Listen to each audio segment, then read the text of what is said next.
Una sa lahat, Bumangga po kayo, binangga niyo po ako. viral video. Police mobile nakabangga ng sasakyan sa Bacoor, Cavite.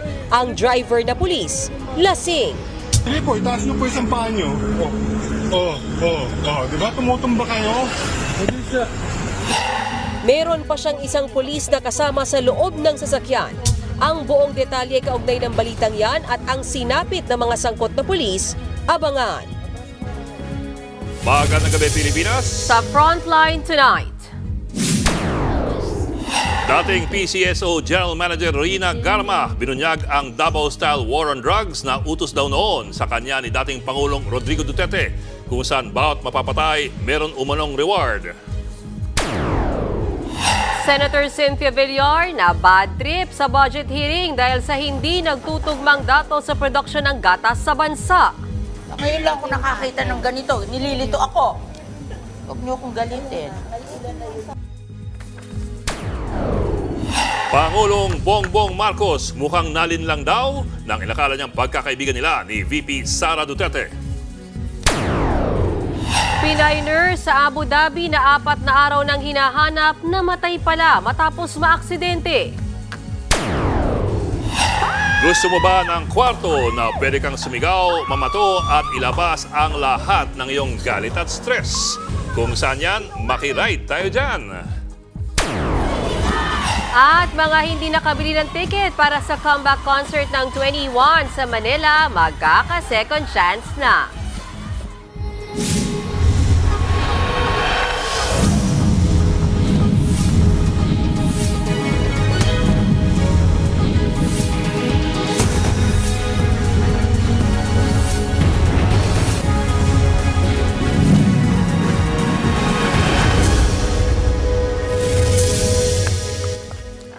Direktang pinangalanan ni dating PCSO General Manager Rina Garma si dating Pangulong Rodrigo Duterte na nag-utos daw sa kanya para pangunahan ng umunoy Davao-style war on drugs sa buong bansa. Ayon kay Garma, meron itong reward system sa mga pulis. Depende kung sino ang mapapatay. Bumuhos ang emosyon ni Garma habang binabasa ang kanyang bagong affidavit sa pagdinig ng House Quad Committee.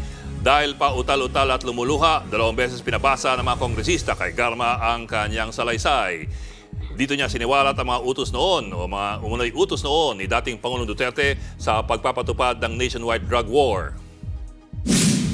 On May of 2016, I received a call from the then President Rodrigo Duterte at approximately 5 in the morning, instructing me to meet him at his residence in Doña Luisa, Davao City. I was already acquainted with then Mayor Duterte, having served as a station commander in one of the police stations in Davao during his tenure. During our meeting, he requested that I locate a PNP officer or operative who is a member of the Iglesia ni Cristo, indicating that he needed someone capable of implementing the war on drugs on a national scale, replicating the Davao model. Ayon kay Garma, nabanggit niya raw kay Duterte ang upperclassman niyang si Delberto Leonardo na nasa Criminal Investigation and Detection Group o CIDG noon. Inimbitahan daw ni Duterte si Leonardo hanggang sa nabuo ang isang task force. Ayon kay Garma, may ipinatupad noong reward system sa pagpatay ng mga drug suspect na ginaya umano sa Davao Model. The Davao model referred to the system involving payment and rewards. The Davao model involves 3 levels of payments of rewards. The first is the reward if the suspect is killed. Second is the funding of planned operations. Third is the refund of operational expenses. Dagdag pa ni Garma, naglalaro raw sa 20,000 pesos hanggang sa 1 milyong piso ang natanggap na reward ng mga pulis, depende sa level ng mapapatay na drug suspect. Samantala, pinabulaanan ni Senator Bato de la Rosa ang pahayag ng umunoy drug lord na si Kerwin Espinosa na siya raw ang nagutos na idawit si dating Senadora Laila de Lima sa illegal na droga. Nasa frontline na balitang yan, Camille Samonte. Sana po magbago na tayo na iwasan natin na gumagawa lang ng senaryo dahil sa politika. Mr. Duterte, sana po i-validate nyo po bawat report na marinig mo sa iyong paligid. Lalo na ngayon na tumakbo ka ng mayor, huwag kang magpasulsul sa mga nakapaligid sa iyo. Yan ang mensahe ng self-confessed drug lord na si Kerwin Espinosa kay dating Pangulong Rodrigo Duterte sa pagdinig ng House Quad Committee kaugnay ng extrajudicial killing sa war on drugs. Ayon kay Espinosa, may basbas ni Duterte ang pagdadawit niya kay dating Senador Laila de Lima sa illegal na droga. Ang nag-utos daw sa kanya na idamay si De Lima at iba pang personalidad, walang iba kundi ang nooy PNP chief at ngayon senador na si Bato de la Rosa. Kapag hindi raw ako sumunod sa plano, pwedeng mangyari sa akin ang nangyari sa ama ko o isa sa mga pamilya ko ang mamatay din. Namatay ang kanyang ama na si dating Albuera Mayor Ronaldo Espinosa sa umano'y shootout sa Piitan noong 2016 dahil umano sa illegal na droga. Naniniwala si Espinosa na biktima lang ng extrajudicial killings ang kanyang ama. Basta di lahat gagawin namin ng mga anak mo na makabit ang hustisya ng iyong pagkamatay. Sa panayam sa programang Story Ko ng One News, gigil na binanata ni Senator De La Rosa si Espinosa. Sinungaling siya. Makita ko siya, suntukin ko siya sa mukha. Pero sir, this was said under oath, I understand, in the legislature. So, di ba, in the end, it's something that was sworn to as to be correct and true and accurate. Ikaw, kung sino paniwalaan mo, maniwala ka sa drug lord o maniwala ka sa dating si PNP na ngayon may senador na. Pili ka lang kung saan ka maniwala. Wala naman daw balak si De La Rosa na kasuhan si Espinosa. Nanindigan naman si Espinosa na gawa-gawa niya lang lahat ng kanyang testimonya noon. Sabay sorry kay De Lima dahil sa pagdawit sa dating senadora. Patawarin niyo po ako na nadala sa o na uto-uto sa panahon na yon na idamay ka po na walang katotohanan naman. Sa isa namang pahayag, sinabi ni De Lima na hindi na niya ikinagulat ang pagbawi ni Espinosa sa kanyang testimonya. So dati ko na nga pong alam, narinikant na niya yan. Pero yung tungkol po sa pagbanggit, categorically, kay former police chief and now Senator Bato de la Rosa, ngayon lang po yan publicly.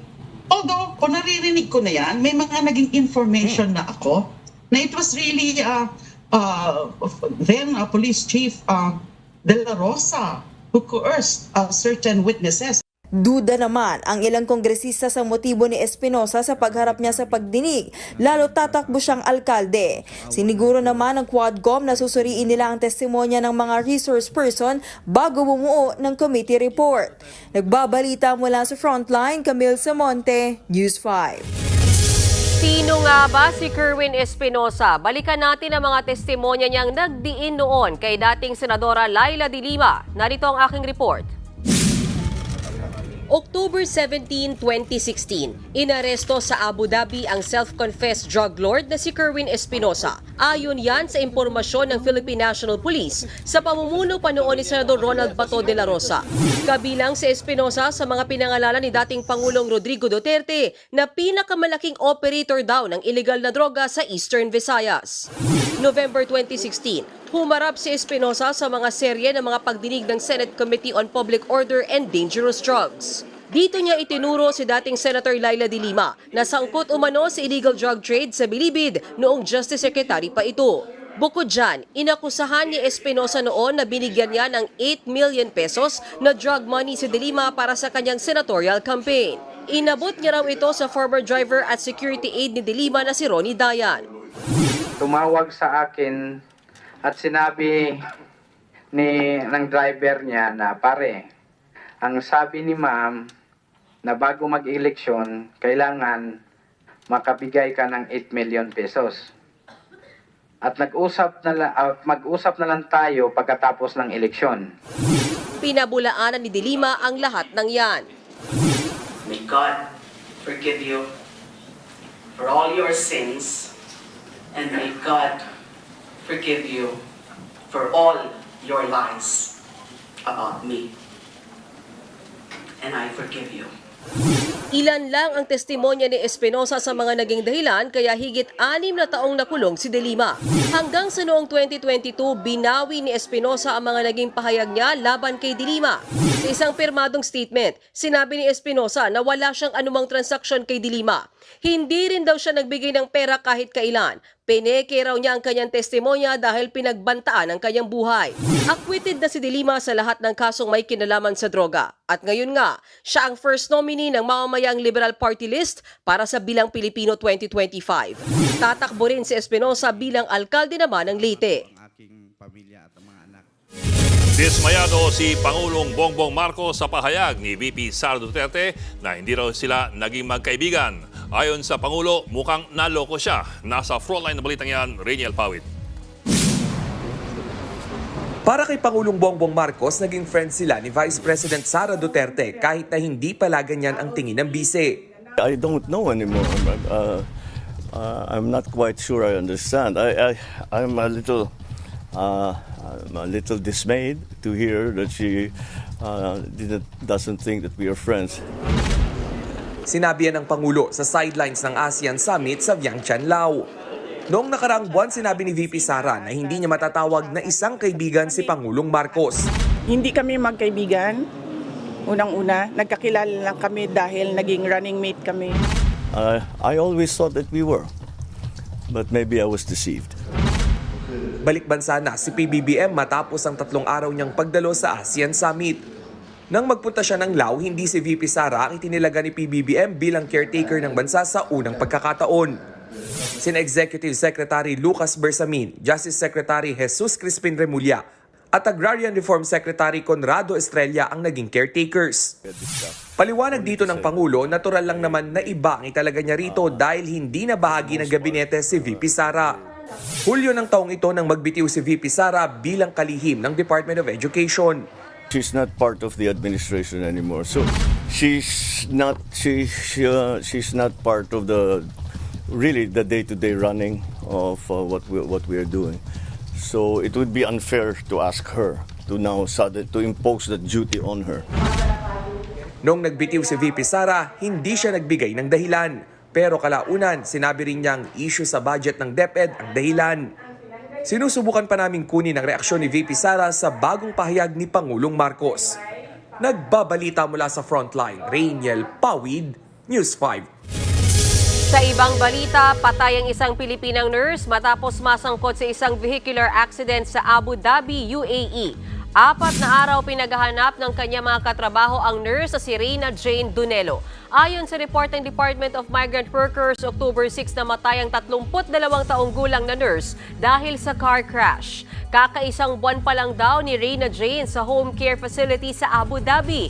Nanawagan ng tulong kay Pangulong Marcos ang pamilya ng nurse para malaman kung sino ang dapat managot sa insidente. Inaayos na raw ng ating pamahalaan ang pagpapauwi sa labi ng OFW. Nangako naman ng DMW at OWA na bibigyan ng suporta ang 2 naulilang anak ng Pinay nurse. We are in coordination with the husband, has submitted the documents for the shipment of remains, and the husband will also be flying to Abu Dhabi to coordinate or to facilitate the documentation requirements. It's the deploying agency which will handle his travel.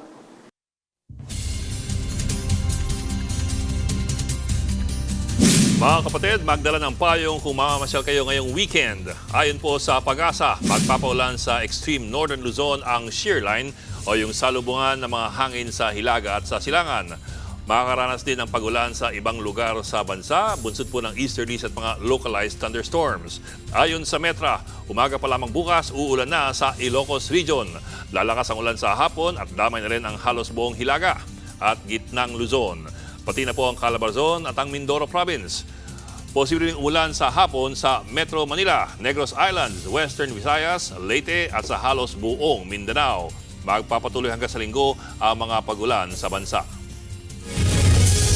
Good news naman sa mga customer ng Meralco, may bawas singil sa kuryente ngayong Oktubre. Halos 36 centavos ang mababawas kada kilowatt hour. Katumbas yan ng 72 pesos sa tapya sa kabuuang bill ng pamilyang kumukonsumo ng 200 kilowatt hour kada buwan.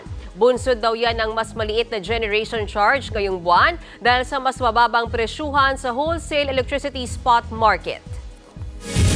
Ngayon pa lamang magpa-full tank na dahil may nakamba na namang malaking taas presyo sa petrolyo. Hanggang halos 3 pisong itataas sa kada litro ng diesel sa susunod na linggo. Higit 2 piso naman ang madadagdag sa gasolina at sa kerosene. Unang sinabi ng DOE na nakakapekto sa presyo ang lumalalang tensyon sa Middle East, pati na rin po ang pananalasa ng Hurricane Milton sa Amerika. Susunod, police mobile na minamaneho ng lasing na pulis nakabangga sa Bacoor, Cavite. Pogo Big Boss na naaresto sa Binyan, Laguna. Ano nga kayang koneksyon kay dating Bamban Tarlac Mayor Alice Go?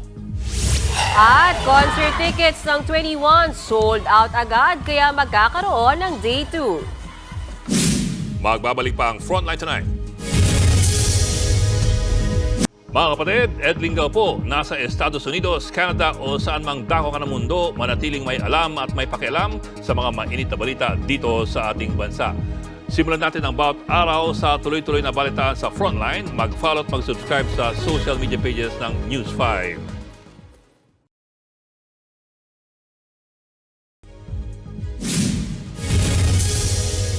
Nagkasagutan ng isang motorista at 2 pulis sa Cavite matapos magkabanggaan sa kalsada. Ang mga pulis lasing daw. Nasa Frontline na balitang yan, Faith Del Mundo.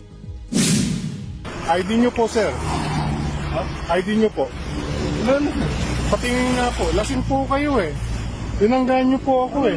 Sa viral video na ito, nakuha sa Molino Boulevard sa Bacoor, Cavite, makikita ang isang lalaki na nakaunipormeng pulis na nakikipagsagutan sa lalaking nagve-video. Hinihingan siya ng ID at tinatanong ang kanyang pangalan. Nabangga raw ng pulis mobile ang sasakyan ng lalaki pero itinanggihan ng pulis. Giit ng nagvideo, lasing ang pulis. Kaya naman inutusan niya ang pulis na itaas ang paa at maglakad sa linya. Sige po, itaas nyo po isang paa nyo. Di ba tumutumba kayo? Pakaran nyo po yung guhit ng diretso. Lakad po kayo. Bumalik sa mobil ang pulis at tila may kinukuha sa loob.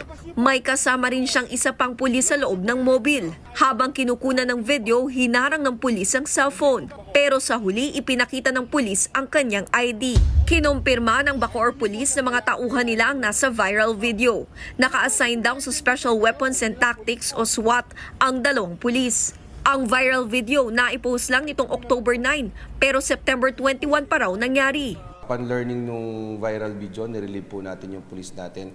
Ngayon po, presently, yung police natin is assigned na sa Cavite Provincial Office sa Personnel and Holding Administrative Unit. So, while pending investigation.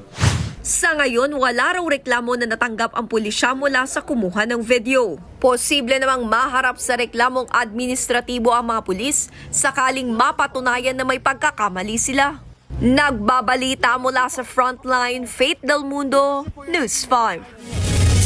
Iimbestigahan ng mga otoridad kung konektado ba sina dismissed Bamban Tarlac Mayor Alice Go at ang naarestong godfather daw ng Pogo. Nasa Frontline ng balitang yan si Ian Suyu. Pinoproseso na ng Bureau of Immigration ang biometrics ng nadakip na tinaguriang godfather ng mga Pogo sa bansa. Posibleng ngayong weekend o sa Lunes isailalim ang umano'y Pogo boss sa inquest proceedings. Pasado alas 8:30 kagabi ng palibutan ng mga tauhan ng Bureau of Immigration at Presidential Anti-Organized Crime Commission o PAOK ang isang sasakyan sa loob ng high-end subdivision sa Binyan, Laguna. Sakay niyan ang 35 anyos na Chinese na si Liu Dong. Sa bisa ng mission order ng Bureau of Immigration, pinababa siya sa sasakyan saka inaresto. Si Liu Dong na gumagamit din ng iba't ibang alias gaya ng Boss Boga at Hawhaw, ang sinasabing big boss umano ng sinalakay na Lucky South 99 Pogo Hub sa Porac, Pampanga noong Hunyo. Isa siya sa mga target ng operatiba noon pero hindi natunton sa Pogo Hub. Dinala si Liu Dong sa detention facility ng PAOK sa Pasay kagabi. Inaalam naman ngayon ang posibleng koneksyon ni Liu Dong kay dismissed Banban Tarlac Mayor Alice Guo.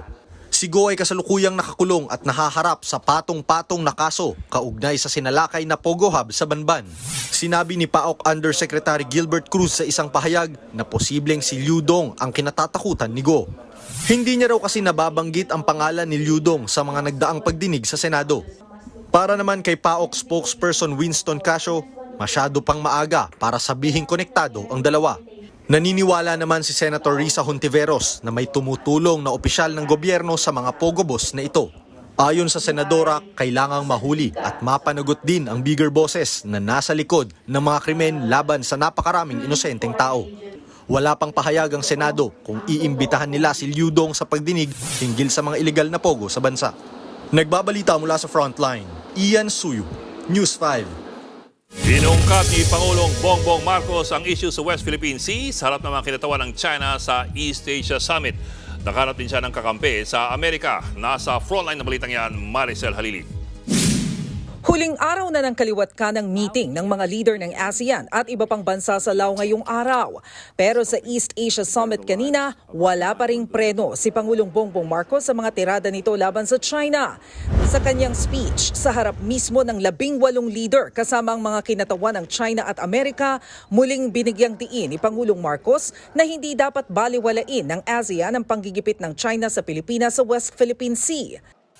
Kahit nga raw ang mga sibilyang barko at eroplano ng mga Pinoy, tina-target ng laser at sinisindak ng guided missile ships ng mga Chinese. Ini-intimidate yung ating mga fishermen o hinaharang yung ating mga barko, yung mga Coast Guard. We'll just have to deal with it. But nonetheless, whatever happens, we will maintain that presence. Nakakuha naman ng kakampi si PBBM sa ASEAN-US Summit kanina. Sabi ni US Secretary of State Anthony Blinken, nag-aalala na sila sa panganib na dulot ng China.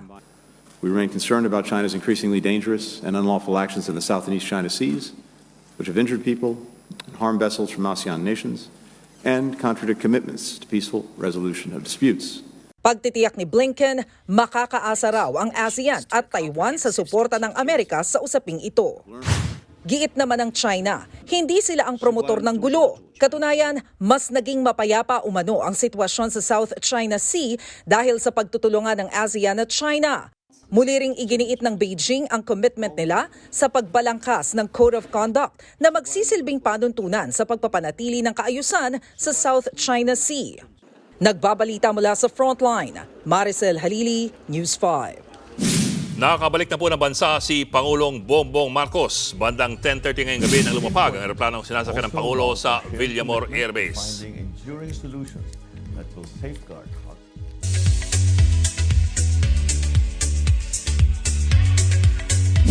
Showbiz tonight at tayo. Good news para sa Pinoy Blackjacks. Nadagdagan pa ng isang show ang welcome back concert sa bansa ng K-pop legends na 21.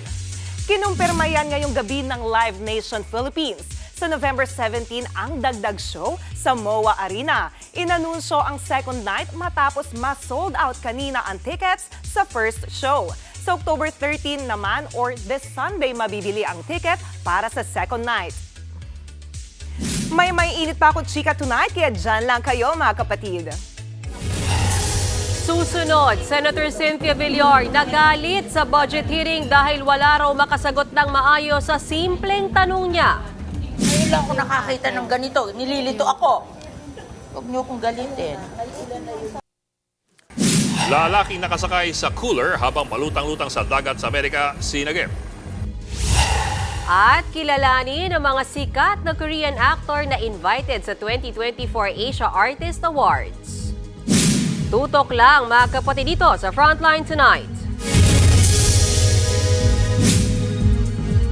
Mga kapatid, Mean Los Baños po. Nasa Europa o saan mang dako ka ng mundo, manatiling may alam at may pakialam sa mga maiinit na balita dito sa ating bansa. Simulan natin ang bawat araw sa tuloy-tuloy na balitaan sa Frontline. Mag-follow at mag-subscribe sa social media pages ng News 5.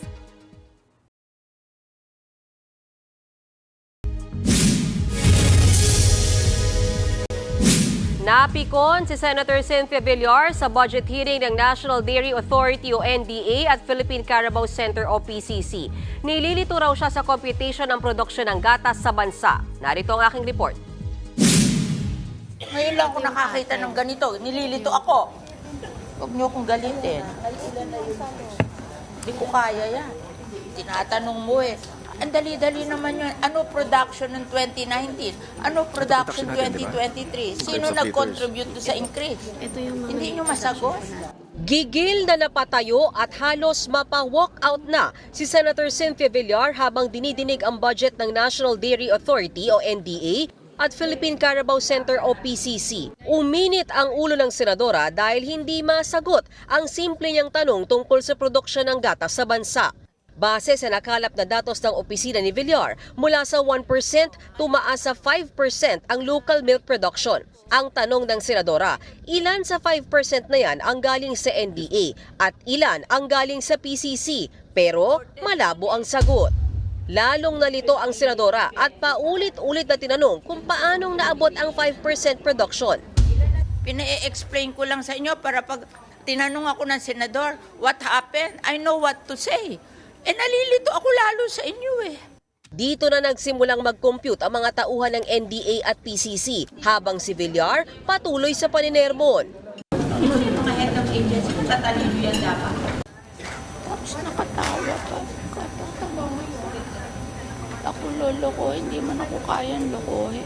Ikaw, ba't hindi mo naturuan yan na gawin niya?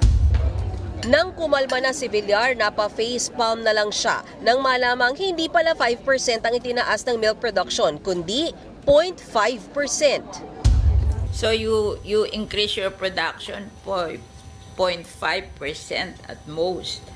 5 years ang na-produce nyo, 0.5%. So ano ngayon ang target nyo? Isipin nyo, paano nyo i-increase? Maria? Aminado naman ang PCC at NDA na mababa talaga ang milk production. Nasa 700 million pesos ang hinihinging 2025 budget ng PCC, habang 537 million pesos naman ang sa NDA. Parehas na humihingi ang PCC at NDA ng dagdag na budget na nagkakahalaga ng tig 250 million pesos para sa susunod na taon. Gagamitin daw ito pambili ng kalabaw at mga baka. Solusyon daw kasi sa mababang milk production ang pagpaparami ng mga hayop na aalagaan sa stock farm para makapag-produce ng mas maraming gatas at makahabol sa pangangailangan ng lumalaki nating populasyon. Sa susunod na linggo, ipagpapatuloy ng Senado ang pagdinig sa budget ng Department of Agriculture at attached agencies nito bago irekomenda sa budget deliberation sa plenaryo. Naghain ng panukalang batas ang House Quad Committee na layong ituring na heinous crime o karumal-dumal na krimen ng extrajudicial killings.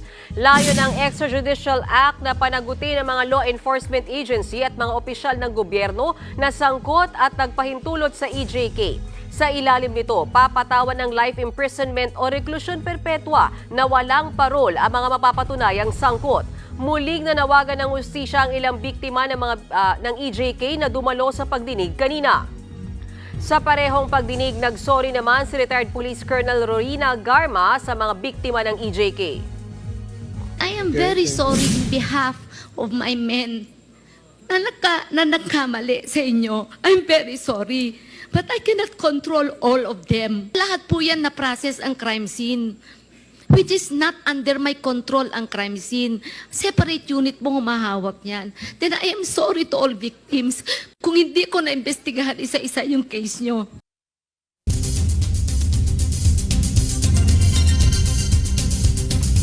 Sinagip ang isang lalaking napalutang-lutang sa dagat sa Amerika habang nasa cooler. Natangay siya sa dagat sa kasagsagan ng Hurricane Milton. Yan ay ipapa sa Frontline News Abroad. Lumipad ang isang helicopter sa gitna ng dagat na ito sa Florida sa Amerika. Ang pakay nito, sagipin ng isang lalaking palutang-lutang habang nasa cooler. Dahan-dahang ibinaba ang isang rescuer at inilapit sa lalaki. Pahirapan ng rescue operation dahil sa malalaking alon. Kalaunan, naisakay sa helicopter ang lalaki at dinala sa ospital. Maayos na ang kanyang lagay ayon sa mga otoridad. Natangay sa dagat ang lalaki sa kasagsagan ng pananalasa ng Hurricane Milton sa Florida. Sa Colorado naman, pinuntahan ng mga pulis ang dating minahang ito ng ginto na ginawang tourist attraction. May natrap palang grupo ng mga turista sa naturang minahan na halos 1,000 talampakan ng lalim. Inabot ng 6 na oras ang rescue operation. Sa kasamaang palad, 1 ang namatay. 12 naman ang nasagip kabilang isang tour guide at 11 turista. 4 sa mga nasagip ang sugatan. Base sa investigasyon, natrap ang mga biktima nang biglang pumalya ang sinasakyan nilang elevator pababa sa minahan. 50 taon nang may ginagawang tour sa naturang gold mine at ito na ang ikalawang beses na may nangyaring aksidente sa lugar. Nagbabalita mula sa Frontline, Elaine Fulgencio, News 5.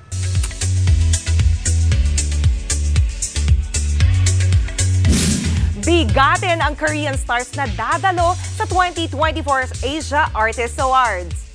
Isa sa mga kumpirmadong dadalo, si Queen of Tears star Kim Soo-yoon. Kasama rin dyan si Lovely Runner stars na sina Byeon Woo-suk at Kim Ye-yoon.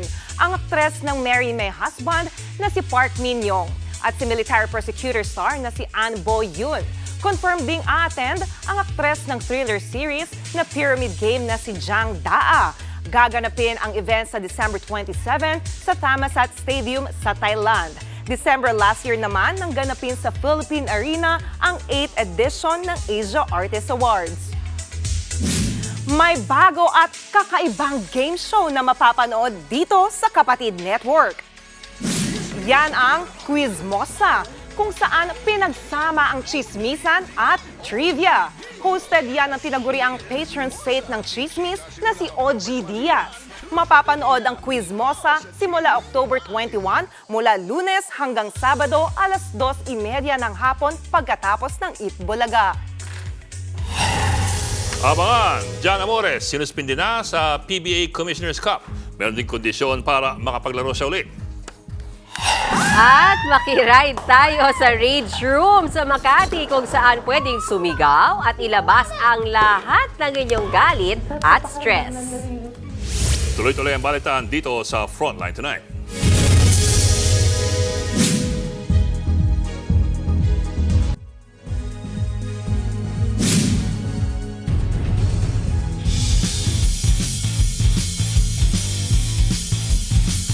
Suspendido ang Northport Batang Pier player na si Jan Amores sa PBA Season 49 matapos masangkot sa pamamaril sa Lumban, Laguna.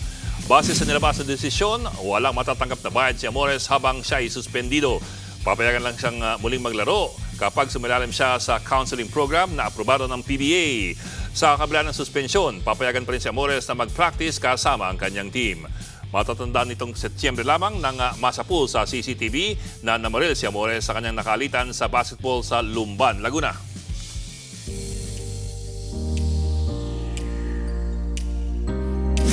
Stress na stress ka na ba sa buong linggong trabaho? May nahanap kaming tinatawag na Rage Room kung saan pwede mong ilabas ang lahat ng galit ng iyong nararamdaman. Tara, ride tayo dyan!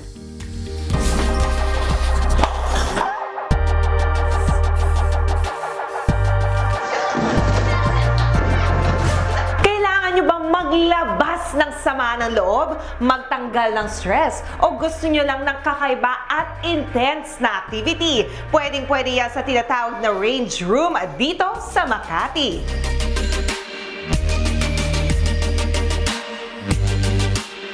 Kaya ko po natayo si Rage Room. Kasi kapag nasa loob po kayo ng Rage Room, meron pong freedom. Pwedeng sumigaw, pwedeng magbato. As long as marirelease mo yung emotions mo ng maayos, gano'n. So, paglabas mo, dapat okay ka na. Yung packages po natin, meron na po siyang inclusion na bottles, crowbars, tires. Tapos po, meron po silang option to add-ons mannequin or yung appliances. Pwede rin pong magsulat inside the room. itodo na ang nararamdaman dahil may isusuot namang proteksyon sa buong katawan.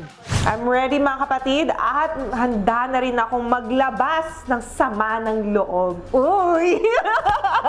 Okay mga kapatid, eto na, may hawak na ang crowbar at etong unang-una nating sisirain, ang TV.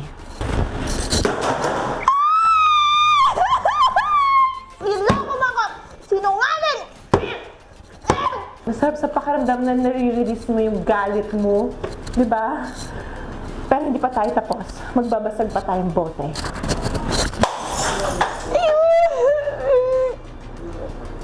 Hindi ko alam kung galit ako, maiyak.